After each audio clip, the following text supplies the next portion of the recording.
بسم اللہ الرحمن الرحیم۔ شروع کرتا ہوں اللہ کے نام سے جو بے انتہا مہربان نہایت رحم والے ہیں۔ یا ایہا المدثر قم فانذر وربک فکبر وثيابك فطهر والرجز فاهجر ولا تمنن تستكثر ولربك فاصبر فإذا نقر في الناقور فذلك يومئذ يوم عسير على الكافرين غير يسير۔ اے کپڑا اوڑھنے والے، کھڑے ہو جائیے اور آگاہ کر دیجیے، اور اپنے رب ہی کی بڑائیاں بیان کیجیے۔ اپنے کپڑوں کو پاک رکھیے، ناپاکی کو چھوڑ دیجیے، اور احسان کر کے زیادتی کی خواہش نہ کیجیے، اور اپنے رب کی راہ میں صبر کریں۔ پس جب کہ سور پھونکا جائے گا، ان کا یہ وقت ایک سخت دن ہوگا جو کافروں پر آسان نہ ہوگا۔ سامعین، اب ان آیتوں کی تفسیر سماعت کیجیے۔ قرآن کی دوسری وحی۔ جابر رضی اللہ عنہ سے صحیح بخاری میں مروی ہے کہ سب سے پہلے قرآن کریم کی یہی آیت یا ایہا المدثر نازل ہوئی ہے، لیکن جمہور کا قول یہ ہے کہ سب سے پہلی وحی اقرأ بسم ربک کی آیتیں ہیں، جیسے اسی صورت کی تفسیر کے موقع پر آئے گا انشاءاللہ۔ یحییٰ بن ابی کثیر فرماتے ہیں کہ میں نے ابو سلمہ ابن عبد الرحمن سے سوال کیا کہ سب سے پہلے قرآن کریم کی کون سی آیتیں نازل ہوئیں، تو فرمایا یا ایہا المدثر۔ میں نے کہا لوگ تو اقرأ بسم ربک بتلاتے ہیں، تو آپ نے فرمایا میں نے جابر رضی اللہ عنہ سے پوچھا تھا، انہوں نے وہی جواب دیا جو میں نے تمہیں دیا، اور میں نے بھی وہی کہا جو تم نے مجھے کہا۔ اس کے جواب میں جابر رضی اللہ عنہ نے فرمایا کہ میں تو تم سے وہی کہتا ہوں جو ہم سے رسول اللہ صلی اللہ علیہ وسلم نے فرمایا کہ میں نے حرا میں یاد الہی کی۔ جب میں وہاں سے فارغ ہوا اور اترا تو میں نے سنا کہ گویا مجھے کوئی آواز دے رہا ہے۔ میں نے اپنے آگے پیچھے دائیں بائیں دیکھا مگر کوئی نظر نہ آیا، تو میں نے سر اٹھا کر اوپر کو دیکھا اور مجھے کچھ نظر پڑا۔ میں خدیجہ رضی اللہ عنہا یعنی اپنی بیوی کے پاس آیا اور کہا مجھے چادر اڑھا دو اور مجھ پر ٹھنڈا پانی ڈالو۔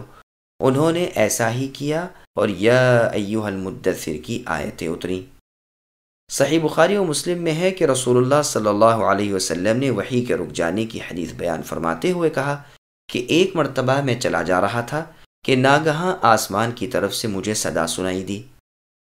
میں نے نگاہ اٹھا کر دیکھا کہ جو فرشتہ میرے پاس غار حرا میں آیا تھا یعنی جبریل علیہ السلام، وہ آسمان و زمین کے درمیان ایک کرسی پر بیٹھا ہے۔ میں مارے ڈر اور گھبراہٹ کے زمین کی طرف جھک گیا اور گھر آتے ہی کہا کہ مجھے کپڑوں سے ڈھانپ دو، چنانچہ گھر والوں نے مجھے کپڑے اڑھا دیے اور سورہ مدثر کی فہجر تک کی آیتیں اتریں۔ ابو سلمہ رحمۃ اللہ علیہ فرماتے ہیں رجز سے مراد بت ہیں۔ پھر وہی برابر تابڑ توڑ گرما گرمی سے آنے لگی۔ یہ لفظ بخاری کے ہیں اور یہی سیاق محفوظ ہے۔ اس سے صاف پتہ چلتا ہے کہ اس سے پہلے بھی کوئی وحی آئی تھی، کیونکہ رسول اللہ صلی اللہ علیہ وسلم کا وہ فرمان موجود ہے کہ یہ وہی تھا جو غار حرا میں میرے پاس آیا تھا، یعنی جبریل علیہ السلام جب غار حرا میں سورہ اقرا کی آیتیں ما لم یعلم پڑھائی گئی تھیں، پس اس کے بعد وہی کچھ زمانے تک نہ آئی۔ پھر جو اس کی آمد شروع ہوئی اس میں سب سے پہلے وہی سورہ مدثر کی ابتدائی آیتیں تھیں، اور اس طرح دونوں احادیث میں تطبیق بھی ہو جاتی ہے کہ دراصل سب سے پہلی وحی تو اقرا بسم ربک کی آیتیں ہیں، پھر وحی کے رک جانے کے بعد کی سب سے پہلی وحی اس سورت کی یعنی سورہ مدثر کی آیتیں ہیں۔ اس کی تائید مسند احمد وغیرہ کی احادیث سے بھی ہوتی ہے، جن میں ہے کہ وحی رک جانے کے بعد کی پہلی وحی اس سورت کی ابتدائی آیتیں ہیں۔ پھر آگے اللہ فرماتے ہیں کہ کھڑے ہو جاؤ یعنی عزم اور قوی ارادے کے ساتھ کمر بستہ اور تیار ہو جاؤ، اور لوگوں کو ہماری ذات سے، جہنم سے، ان کی بدعمال کی سزا سے ڈراؤ، ان کے کان کھڑے کر دو، ان سے غفلت کو دور کر دو۔ پہلی وحی سے نبوت کے ساتھ رسول اللہ کو ممتاز کیا گیا، اور اس وحی سے آپ رسول بنائے گئے۔ اور اپنے رب ہی کی تعظیم کرو اور اپنے کپڑوں کو پاک رکھو یعنی معصیت، بد عہدی، وعدہ شکنی وغیرہ سے بچتے رہو، جیسے کہ شاعر کے شعر میں ہے کہ بحمد اللہ میں فسق و فجور کے لباس سے اور غداری کے رومال سے عاری ہوں۔ عربی محاورے میں یہ برابر آتا ہے کہ کپڑے پاک رکھو یعنی گناہ چھوڑ دو، اعمال کی اصلاح کر لو۔ یہ بھی مطلب کہا گیا ہے کہ دراصل آپ نہ تو کاہن ہیں نہ جادوگر ہیں، یہ لوگ کچھ ہی کہا کریں، آپ پرواہ بھی نہ کریں۔ عربی محاورے میں جو معصیت آلودہ بد عہد ہو اسے میلے اور گندے کپڑوں والا کہتے ہیں، اور جو عصمت مآب پابندی وعدہ ہو اسے پاک کپڑوں والا کہتے ہیں۔ شاعر کہتا ہے اذا المرء لم يدنس من اللؤم عرضه فكل رداء يرتديه جمیل، یعنی انسان جب کہ سیاہ کاریوں سے الگ ہے تو ہر کپڑے میں وہ حسین ہے، اور یہ مطلب بھی ہے کہ غیر ضروری لباس نہ پہنو، اپنے کپڑوں کو معصیت آلودہ نہ کرو، کپڑے پاک و صاف رکھو، میلوں کو دھو ڈالا کرو، مشرکوں کی طرح اپنا لباس ناپاک نہ رکھو۔ دراصل یہ سب مطالب ٹھیک ہیں، یہ بھی ہو وہ بھی ہو، اور ساتھ ہی دل بھی پاک ہو۔ دل پر بھی کپڑے کا اطلاق کلام عرب میں پایا جاتا ہے، جیسے امرؤ القیس کے شعر میں ہے، اور سعید بن جبیر رحمۃ اللہ علیہ سے اس آیت کی تفسیر میں مروی ہے کہ اپنے دل کو اور اپنی نیت کو صاف رکھو۔ محمد بن کعب القرظی اور حسن بصری رحمۃ اللہ علیہما سے بھی مروی ہے کہ اپنے اخلاق کو اچھے رکھو۔ پھر آگے اللہ فرماتے ہیں گندگی کو چھوڑ دو یعنی بتوں کو، اور نافرمانی الہی کو چھوڑ دو، جیسے اور جگہ فرمان الہی ہے یا ایھا النبی اتق اللہ ولا تطع الکافرین والمنافقین، کہ اے نبی اللہ تعالیٰ سے ڈریے اور کافروں اور منافقوں کی نہ مانیے۔ موسیٰ علیہ السلام نے اپنے بھائی ہارون علیہ السلام سے فرمایا تھا اے ہارون، میرے بعد میری قوم میں تم میری جانشینی کرو، اصلاح کے در پہ رہو اور مفسدوں کی راہ پر نہ لگو۔ پھر اللہ فرماتے ہیں کہ عطیہ دے کر زیادتی کے خواہاں اے نبی نہ رہیے۔ ابن مسعود رضی اللہ عنہ کی قرات میں ان تستکثر ہے، یہ بھی مطلب بیان کیا گیا ہے کہ اپنے نیک اعمال کا احسان اللہ تعالیٰ پر طلب زیادتی کے ساتھ نہ رکھیے، اور یہ بھی کہا گیا ہے کہ خیر کی طلب کی کثرت سے کمزوری نہ برتیے، اور یہ بھی کہا گیا ہے کہ اپنی نبوت کا بار احسان لوگوں پر نہ رکھیے، اس کے عوض دنیا طلبی نہ کیجیے۔ یہ 4 قول ہوئے، لیکن اول اولا ہے، واللہ اعلم۔ پھر فرماتے ہیں کہ ان کی ایذا پر جو راہ الہی میں آپ کو پہنچے، آپ اپنے رب کی رضامندی کی خاطر صبر و سحار کیجیے۔ اللہ تعالیٰ نے جو آپ کو منصب دیا ہے اس پر لگے رہیے اور جمے رہیے۔ ناقور سے مراد سور ہے، سور کا پھونکا جانا۔ پھر سور کے پھونکے جانے کا ذکر کر کے یہ فرما کر کہ جب سور پھونکا جائے گا، پھر فرماتے ہیں اور وہ دن اور وہ وقت کافروں پر بڑا سخت ہوگا جو کسی طرح آسان نہ ہوگا، جیسے اور جگہ اللہ نے فرمایا۔ خود کفار کا قول مروی ہے کہ یقول الکافرون ھذا یوم عسر، آج کا دن تو بے حد گراں بار اور سخت مشکل کا دن ہے۔ ذرني ومن خلقت وحيدا وجعلت له مالا ممدودا وبنين شهودا ومهدت له تمهيدا ثم يطمع أن أزيد كلا إنه كان لآياتنا عنيدا سأرهقه صعودا إنه فكر وقدر فقتل كيف قدر ثم قتل كيف قدر ثم نظر ثم عبس وبسر ثم أدبر واستكبر فقال إن هذا إلا سحر يؤثر إن هذا إلا قول البشر سأصليه سقر وما أدراك ما سقر لا تبقي ولا تذر لواحة للبشر عليها 19۔ اے نبی مجھے اور اسے چھوڑیے جسے میں نے اکیلا پیدا کیا ہے، اور اسے بہت سا مال دے رکھا ہے اور حاضر باش فرزند بھی، اور میں نے اسے بہت کچھ کشادگی دے رکھی ہے، پھر بھی اس کی چاہت ہے کہ میں اسے اور زیادہ دوں۔ نہیں وہ ہماری آیتوں کا مخالف ہے، میں تو اسے مشقت والی تکلیف پہنچاؤں گا۔ اس نے غور کر کے تجویز کی، اسے ہلاکت ہو کیسی سوچی، وہ پھر غارت ہو کس طرح اندازہ کیا۔ اس نے پھر دیکھا اور ترش رو ہو کر منہ بنا لیا، پھر پیچھے ہٹ گیا اور غرور کیا، اور کہنے لگا یہ تو صرف جادو ہے جو نقل کیا جاتا ہے، سوائے انسانی قول کے کچھ نہیں۔ میں اسے عن قریب دوزخ میں ڈالوں گا، اور تمہیں اے نبی کیا خبر کہ دوزخ کیا چیز ہے؟ نہ تو وہ باقی رکھتی ہے نہ چھوڑتی ہے، کھال کو جھلسا دیتی ہے، اور اس پر 19 فرشتے مقرر ہیں۔ سامعین، اب ان آیتوں کی تفسیر سماعت کیجیے۔ ولید بن مغیرہ کی مذمت۔ جس خبیث شخص نے اللہ تعالیٰ کی نعمتوں کا کفر کیا اور قرآن کو انسانی قول کہا، اس کی سزاؤں کا ذکر ہو رہا ہے۔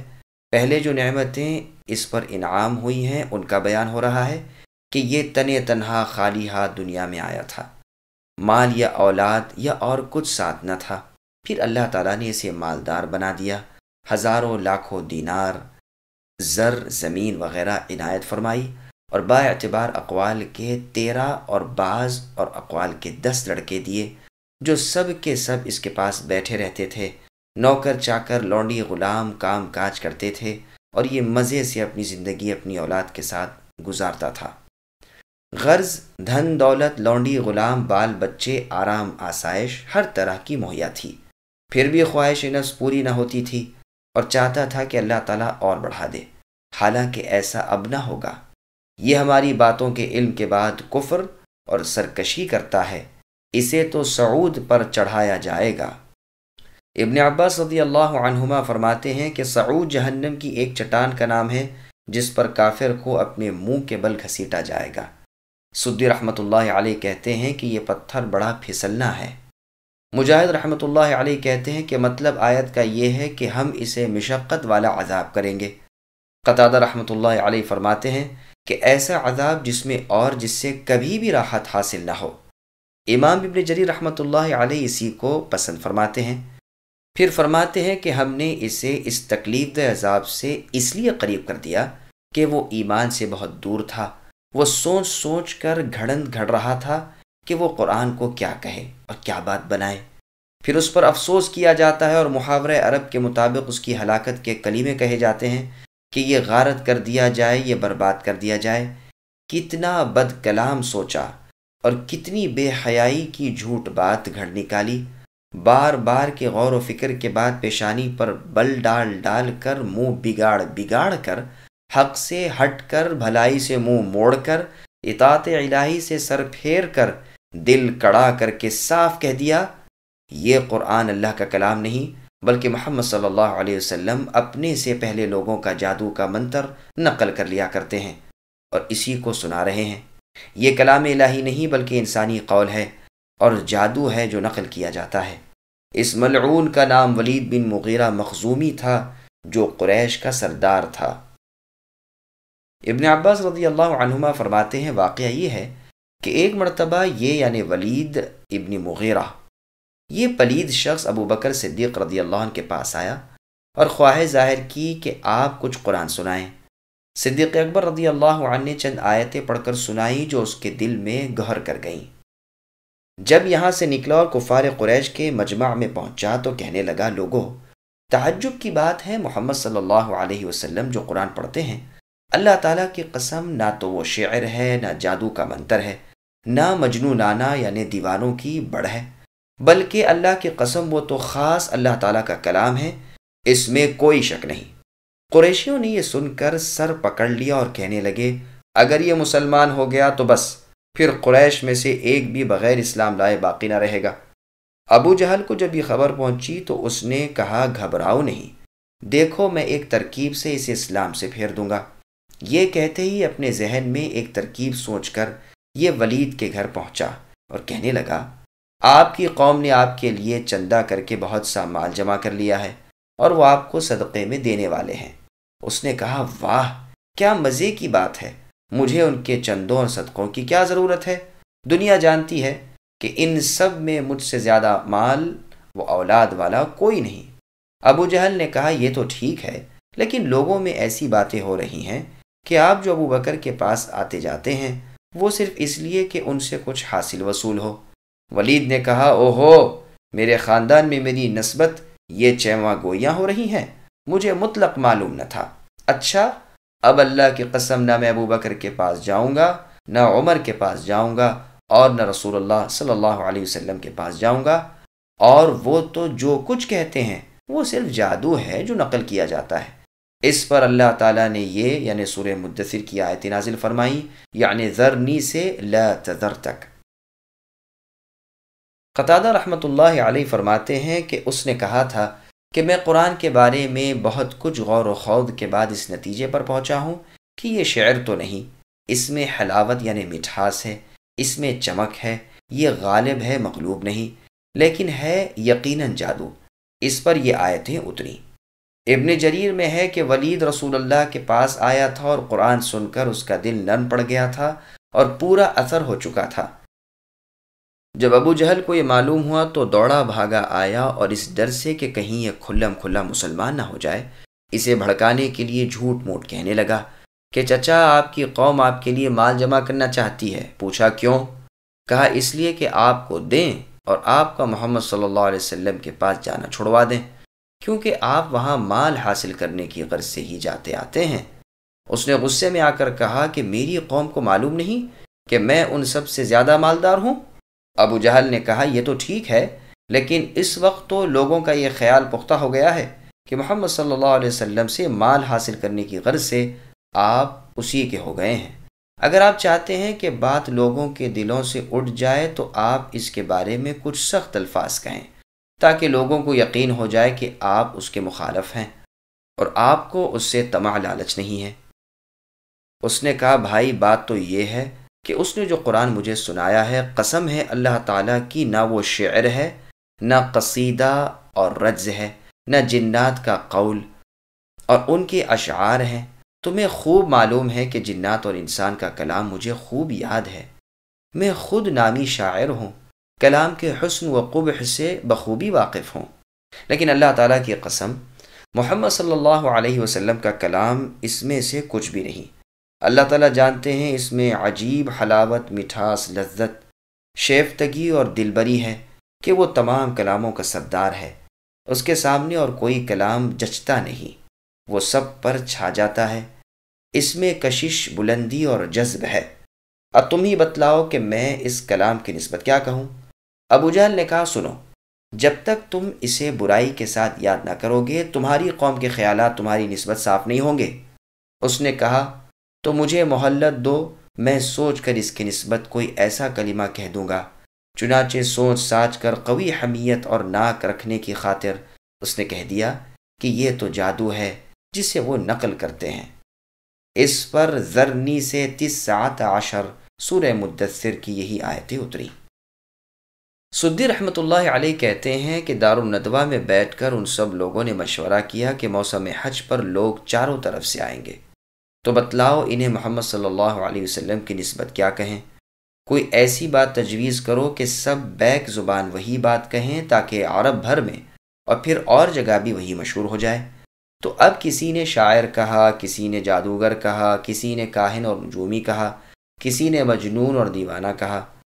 ولید بن مغیرہ بیٹھا سوچتا رہا اور غور و فکر کر کے دیکھ بھال کر تیوری چڑھا کر منہ بنا کر کہا اگلے جادوگروں کا قول ہے جسے یہ نقل کر رہا ہے۔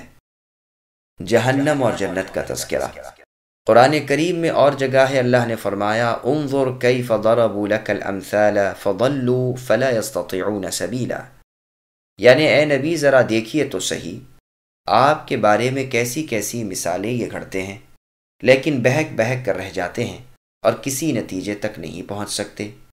اب اس ولید بن مغیرہ کی سزا کا ذکر ہو رہا ہے کہ میں اسے جہنم کی آگ میں غرق کر دوں گا، جو زبردست خوفناک عذاب کی آگ ہے، جو گوشت پوست کو، رگ پھٹوں کو کھا جاتی ہے۔ پھر یہ سب نئے آتے ہیں اور پھر جلائے جاتے ہیں، نہ موت آئے گی نہ راحت والی زندگی ملے گی۔ کھال ادھیڑ دینے والی وہ آگ ہے جو ایک ہی لپک میں جسم کو رات سے زیادہ سیاہ کر دیتی ہے، جسم و جلد کو بھون بھلس دیتی ہے۔ 19 داروغے اس پر مقرر ہیں جو نہ تھکیں نہ رحم کریں۔ وما جعلنا أصحاب النار إلا ملائكة وما جعلنا عدتهم إلا فتنة للذين كفروا ليستيقن الذين أوتوا الكتاب ويزداد الذين آمنوا إيمانا ولا يرتاب الذين أوتوا الكتاب والمؤمنون وليقول الذين في قلوبهم مرض والكافرون ماذا أراد الله بهذا مثلا كذلك يضل الله من يشاء ويهدي من يشاء وما يعلم جنود ربك إلا هو وما هي إلا ذكرى للبشر كلا والقمر والليل إذ أدبر والصبح إذا أسفر إنها لإحدى الكبر نذيرا للبشر لمن شاء منكم أن يتقدم أو يتأخر. ہم نے دوزخ کے داروغے صرف فرشتوں کو کیا ہے اور ہم نے ان کی تعداد صرف کافروں کی آزمائش کے لیے مقرر کی ہے تاکہ اہل کتاب یقین کر لیں اور ایماندار ایمان میں بڑھ جائیں اور اہل کتاب اور مسلمان شک نہ کریں، اور جن کے دلوں میں بیماری ہے وہ اور کافر کہیں کہ اس بیان سے اللہ تعالیٰ کی کیا مراد ہے. اسی طرح اللہ تعالیٰ جسے چاہتے ہیں گمراہ کرتے ہیں اور جسے چاہتے ہیں ہدایت دیتے ہیں. آپ کے رب کے لشکروں کو اے نبی آپ کے رب کے سوا کوئی نہیں جانتے. یہ تو کل بنی آدم کے لیے سراسر پند و نصیحت ہے. سچ کہتا ہوں قسم ہے چاند کی اور رات کی جب وہ پیچھے ہٹے اور صبح کی جب کہ روشن ہو جائے کہ یقیناً جہنم بڑی چیزوں میں سے ایک ہے بنی آدم کو ڈرانے والی، یعنی اسے جو تم میں سے آگے بڑھنا چاہے یا پیچھے ہٹنا چاہے. سامعین، اب ان آیتوں کی تفصیل سماعت کیجیے. جہنم کے داروغوں کا ذکر. اللہ تعالیٰ فرماتے ہیں کہ عذاب کے کرنے پر اور جہنم کی نگہبانی پر ہم نے فرشتے ہی مقرر کیے جو رحم نہ کرنے والے اور سخت کلامی کرنے والے ہیں. اس میں مشرکین قریش کی تردید ہے. انہیں جس وقت جہنم کے داروغوں کی تعداد بتلائی گئی تو ابو جہل نے کہا، اے قریشیو، اگر یہ 19 ہے تو زیادہ سے زیادہ 190 ہم مل کر انہیں ہرا دیں گے. اس پر کہا جاتا ہے کہ وہ فرشتے ہیں، انسان نہیں ہیں. انہیں نہ تم ہرا سکو گے نہ تھکا سکو گے. یہ بھی کہا گیا ہے کہ ابو الاشدین جس کا نام کلدہ ابن اسید ابن خلف تھا، اس نے اس تعداد کو سن کر کہا کہ قریشیو، تم سب مل کر ان میں سے 2 کو روک لینا، باقی 17 کو میں کافی ہوں. یہ بڑا مغرور شخص تھا اور ساتھ ہی بڑا قوی تھا. یہ گائے کے چمڑے پر کھڑا ہو جاتا، پھر 10 طاقتور شخص مل کر اسے اس کے پیروں تلے سے نکالنا چاہتے. کھال کے ٹکڑے اڑتے جاتے لیکن اس کے قدم جنبش بھی نہ کھاتے. یہی شخص ہے جس نے رسول اللہ صلی اللہ علیہ وسلم کے سامنے آ کر کہا تھا کہ آپ مجھ سے کشتی لڑیں. اگر آپ نے مجھے گرا دیا تو میں آپ کی نبوت کو مان لوں گا. چنانچہ رسول اللہ نے اس سے کشتی لڑی اور کئی بار اس کو گرایا، لیکن اسے ایمان لانا نصیب نہ ہوا. امام ابن اسحاق رحمۃ اللہ علیہ نے کشتی والا واقعہ رکانہ ابن عبد یزید ابن ہاشم ابن عبد المطلب کا بتایا ہے. میں کہتا ہوں ان دونوں میں کچھ منافات نہیں. ممکن ہے کہ اس سے اور اس سے دونوں سے کشتی ہوئی ہو، واللہ اعلم. پھر آگے اللہ نے فرمایا کہ اس گنتی کا ذکر تھا ہی امتحان کے لیے. ایک طرف کافروں کا کفر کھل پڑا، دوسری جانب اہل کتاب کا یقین کامل ہو گیا کہ اس رسول محمد صلی اللہ علیہ وسلم کی رسالت حق ہے، کیونکہ خود ان کی کتاب میں بھی یہی گنتی ہے. تیسری طرف ایماندار اپنے ایمان میں سوا ہو گئے، یعنی ان کا ایمان بڑھ گیا. رسول اللہ کی بات کی تصدیق کی اور ایمان بڑھا. اہل کتاب اور مسلمانوں کو کوئی شک و شبہ نہ رہا. بیمار دل منافق چیخ اٹھے کہ بھلا بتاؤ کہ اسے یہاں ذکر کرنے میں کیا حکمت ہے. اللہ تعالیٰ فرماتے ہیں کہ ایسی ہی باتیں بہت سے لوگوں کے ایمان کی مضبوطی کا سبب بن جاتی ہیں اور بہت سے لوگوں کے شبہ والے دل اور ڈاواں ڈول ہو جاتے ہیں. اللہ تعالیٰ کے یہ سب کام حکمت سے اور اسرار سے پر ہیں. آپ کے رب کے نبی لشکروں کی گنتی اور ان کی صحیح تعداد اور ان کی کثرت کا کسی کو علم نہیں وہی اللہ ہیں، خوب جانتے ہیں۔ یہ نہ سمجھو کہ بس 19 ہی ہیں، جیسے یونانی فلسفیوں اور ان کے ہم خیال لوگوں نے اپنی جہالت کی وجہ سے سمجھ لیا کہ اس سے مراد عقول عشرہ اور نفوس تسعہ ہیں، حالانکہ یہ مجرد ان کا دعویٰ ہے جس پر دلیل قائم کرنے سے وہ بالکل عاجز ہیں۔ افسوس کہ آیت کے اول پر تو ان کی نظریں ہیں، لیکن آخری حصے کے ساتھ وہ کفر کر رہے ہیں، جہاں صاف الفاظ میں موجود ہیں کہ آپ کے رب کے لشکروں کو سوائے آپ کے رب کے کوئی نہیں جانتا۔ پھر 19 صرف کے کیا معنی ہیں؟ بخاری و مسلم کی معراج والی حدیث میں ثابت ہو چکا ہے کہ رسول اللہ نے بیت المعمور کا وصف بیان کرتے ہوئے فرمایا کہ وہ 7ویں آسمان پر ہے اور اس میں ہر روز 70,000 فرشتے جاتے ہیں، اسی طرح دوسرے روز 70,000 فرشتے جاتے ہیں، اسی طرح ہمیشہ تک، لیکن فرشتوں کی تعداد اس قدر کثیر یعنی بہت زیادہ ہے کہ جو آج گئے ان کی باری پھر قیامت تک نہیں آنے کی۔ فرشتوں کی کثرت کا ذکر مسند احمد میں ہے کہ رسول اللہ صلی اللہ علیہ وسلم فرماتے ہیں کہ میں وہ دیکھتا ہوں جو تم نہیں دیکھتے اور وہ سنتا ہوں جو تم نہیں سنتے۔ آسمان چرچرا رہے ہیں اور انہیں چرچرانے کا حق ہے، ایک انگلی ٹکانے کی جگہ ایسی خالی نہیں جہاں کوئی نہ کوئی فرشتہ سجدے میں نہ پڑا ہو۔ اگر تم وہ جان لیتے جو میں جانتا ہوں تو تم بہت کم ہنستے، بہت زیادہ روتے اور بستروں پر اپنی بیویوں کے ساتھ لذت نہ پا سکتے، بلکہ فریاد زاری کرتے ہوئے جنگلوں کی طرف نکل کھڑے ہوتے۔ اس حدیث کو بیان فرما کر ابو ذر رضی اللہ عنہ کی زبان سے بے ساختہ نکل جاتا کہ کاش کہ میں درخت ہوتا جو کاٹ دیا جاتا۔